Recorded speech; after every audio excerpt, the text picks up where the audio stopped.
বহরমপুর লোকসভা কেন্দ্রের নওদা বিধানসভায় প্রচারে গিয়ে আবারও বিক্ষোভের মুখে প্রদেশ কংগ্রেস সভাপতি তথা কংগ্রেস প্রার্থী অধীর চৌধুরী।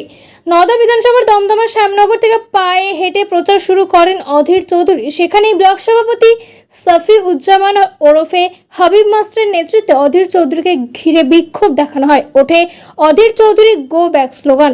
ব্যুরো রিপোর্ট, খবর দিন ভোর।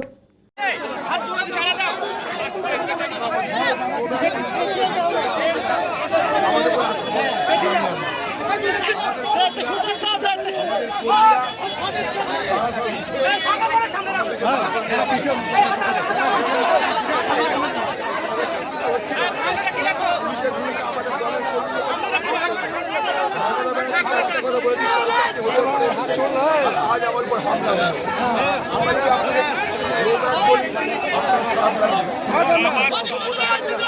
আপনার তারা আমার উপর হামলা করবার চেষ্টা করেছিল। আমি ওখানে বসে বসে এসপিকে বলেছি,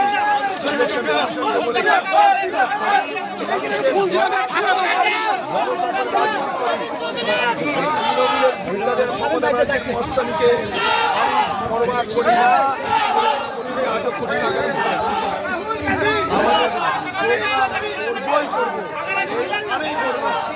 এই দেখুন কংগ্রেসের লোকরা ওখান থেকে তৃণমূলের লোকদেরকে যখন হামলা করেছে আমাদের লোকরা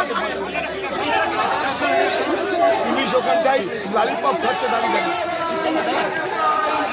বাংলায় কেন্দ্রীয় খোঁজ এই কারণে পেয়েছি, সেন্ট্রাল ফোর্স ভোট হবে এবং ভোট আমরা করাবো।